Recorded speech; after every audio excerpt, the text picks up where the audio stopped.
राशि भएका व्यक्तिहरू नयाँ नयाँ साथीहरू बनाउँछन्, साथीभाइहरूसँग पनि राम्रो सम्बन्ध राख्दछन्।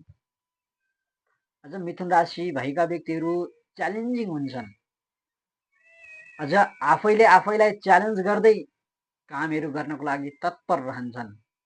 त्यति मात्र होइन, मिथुन राशिको स्वामी बुध भएको कारणले गर्दा बाणीका धनी हुन्छन्, सुमधुर स्वर हुन्छ, बोली बडा मिठो हुन्छ मिथुन राशि भएका जातकहरूको।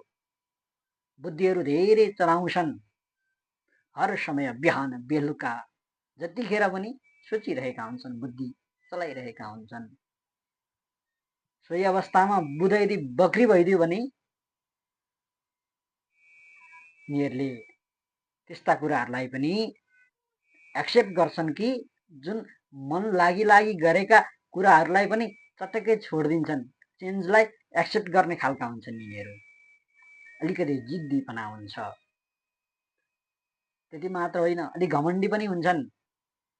अझ रणनीति बनाउनको लागि अत्यन्त माहिर हुने गर्दछन्।